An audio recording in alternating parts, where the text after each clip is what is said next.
Dunaway, and today I'm going to be making some rice paper bacon. It's not really bacon, but it's made from rice paper wrappers. You've probably all seen these used for spring rolls, and they're very thin pieces of rice paper, and for some reason they work really well to make something that is a bacon flavored good garnish, or something you could put as a topping on something, probably even make a BLT with it. So how do you do it? Well, first we have a lot of marinade ingredients, and it's really to brush this marinade on top of the rice paper. And I'm going to go down my whole list of ingredients here. It starts with 4 tablespoons of low sodium tamari, and then I have 4 tablespoons of nutritional yeast. I have a tablespoon of garlic powder, and then 2 tablespoons of tahini. Use this to get it out. And I use this kind of squeeze bottle tahini, which is really pourable, which I really like about that. A half a teaspoon of liquid smoke. And more is not better on liquid smoke, because if it's too strong, liquid smoke can overpower your dish, so not too much. Don't think more is better on this. A tablespoon of maple syrup, a half teaspoon of black pepper, a half teaspoon of just regular paprika. Some people use smoked paprika, but I think that can be a little overpowering, so I just use a regular paprika. And then a half teaspoon of Takii. This is a mushroom powder. It comes in a package like this, and it has like a nice umami addition to food, so I use it for things like this. And then last but not least, 2 tablespoons of hot water. This water came from my hot water boiler, so it's really hot. And then, you know, there's a matter of just mixing up these ingredients and get them all blended really well.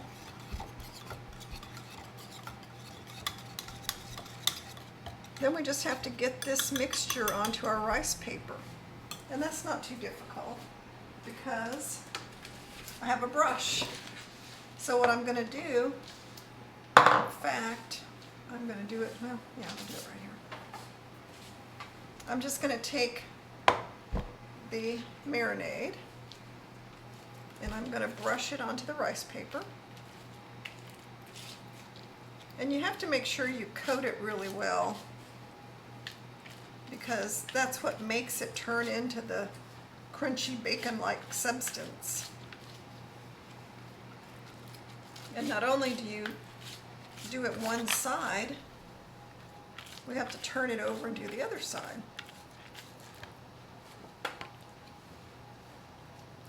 Do that.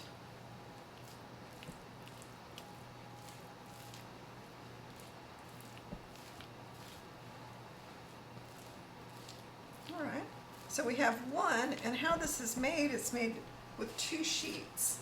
So we take the second sheet and put it right on top of the first one, and we do the same thing. We brush the front and the back, and then they're going to stick together.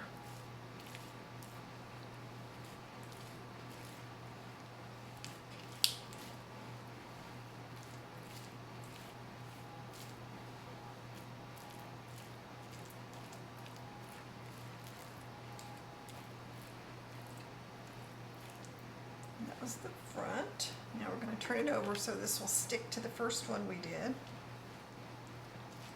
And this recipe will make about 4 of these double sheets. So you need 8 pieces of rice paper wrappers. And make sure they're the square ones, because it's a lot harder to make them all equal pieces if you have the typical round ones. Now this next part is important, because if you don't do it, it will make your life really hard. Now we're going to have to be patient and wait a few minutes, like maybe 5 minutes, a little bit longer, maybe 10 minutes. But we have to let this sit for a few minutes to make it so we're able to cut it. And we're going to cut it with a pizza cutter. So I'll be back to cut this in just a few minutes. Okay, the rice paper sheets have been sitting here for a while, so they've softened up, and I can tell because the cutter went right through if they don't sit long enough, the cutter it'll have a hard time going through, and that's how you'll know. So I'm just going to cut them about the size that you would think, you know, a piece of bacon is. Not exact, but it's probably like an inch wide. And then I'm just going to put them on this baking sheet. And you probably, to make this whole recipe, if it doesn't come loose like that one didn't, that means you just have to go back over it. And what I found that it takes 2 of these large half sheet pan size baking sheets to get all 4 of these double rice paper sheets on here. So, you know, don't worry if you have to have 2 of these baking sheets. Okay, so I'm going to keep cutting these. I have a couple more of these that I've done that have been marinating. And once I have all of them cut on the baking sheets, then I'll be ready to get them in the oven. Okay, they're all cut and ready to go. I'm going to stick them in the oven for 7 minutes, and then I turn them over and cook them for 1 more minute.